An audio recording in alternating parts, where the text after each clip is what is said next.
नमस्कार. द मावा तुटुडा वाईन्स या यूट्यूब चॅनलद्वारे आपण घेऊन आलेलो आहोत येणाऱ्या महाराजांच्या जयंतीनिमित्त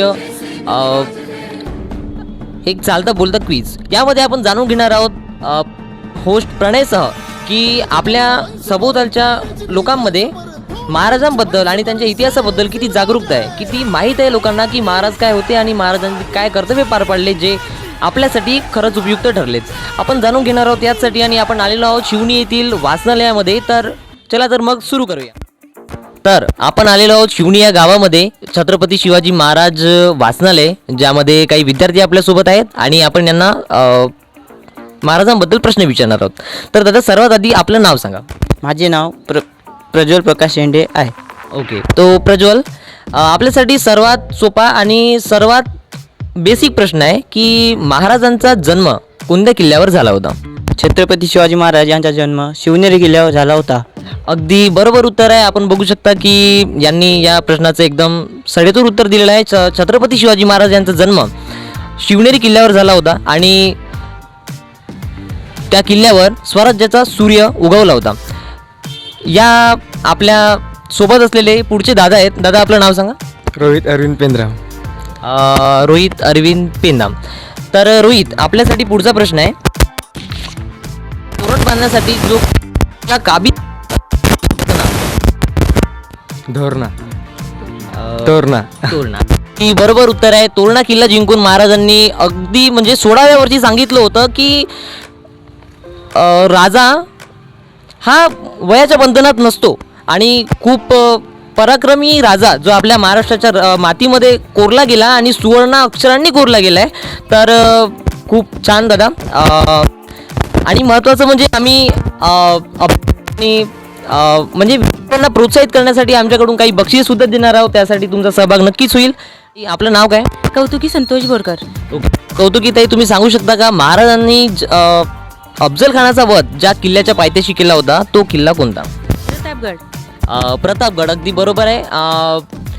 मी शिवाजीराजे भोसले बोलतो. या चित्रपटामध्ये देखील तो किल्ला प्रकर्षानं दाखवला आहे आणि त्या किल्ल्यामध्ये महाराजांनी केलेल्या कारकिर्दीमध्ये त्यांनी काय काय ॲक्शन घेतली होती, कसं स्वराज्याला एकत्र आणलं होतं आणि मावळ्यांच्या मदतीनं कसा स्वराज्य उभा केला होता, यामध्ये आपल्याला बऱ्याच गोष्टी माहिती मिळतात.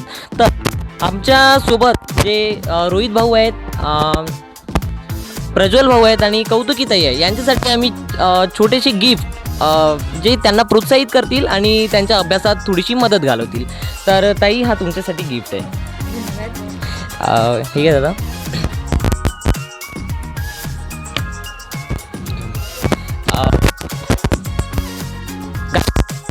खूप चांगला प्रतिसाद मिळाला आहे छत्रपती शिवाजी वाचनालय शिवणी येथे आणि आम्ही आपल्या सर्वांचा आभार मानतो की तुम्ही आमच्या कंटेंटमध्ये सामील झाला, आमच्या व्हिडिओला प्रतिसाद दिला, त्यापासून आभार, धन्यवाद. नमस्कार. आपल्यासमोर आहे शिवणी याच गावचे एक युवक. नाव काय? उमेश चौधरी. उमेश चौधरी. उमेश दादा, तुम्ही सांगू शकता का गड आला पण सिंह गेला हे शिवाजी महाराजांनी हे वाक्य कुठल्या सेनापतीसाठी म्हटलं होतं आणि कुठल्या किल्ल्याच्या लढाईसाठी म्हटलं होतं? गडाला पण सिंह गेला. तानाजी. तानाजी मालुसरे. तानाजी मालुसरे, अगदी बरोबर उत्तर आहे आणि यासाठी आपल्याला मिळते एक छोटासा गिफ्ट आमच्याकडून. आणि ठीक आहे दादा, आपण मुलाची माहिती दिली. तर आपल्यासमोर आहेत शिवणी याच गावचे काही विद्यार्थी आणि आपण जाणून घेणार आहोत महाराजांबद्दल यांना किती माहिती आहे. तर दादा, आपलं नाव? तेजस विलास सोनवणे. तेजस दादा, तुम्ही सांगा महाराजांच्या स्वराज्याची पहिली राजधानी कोणती होती? राजगड. अगदी बरोबर.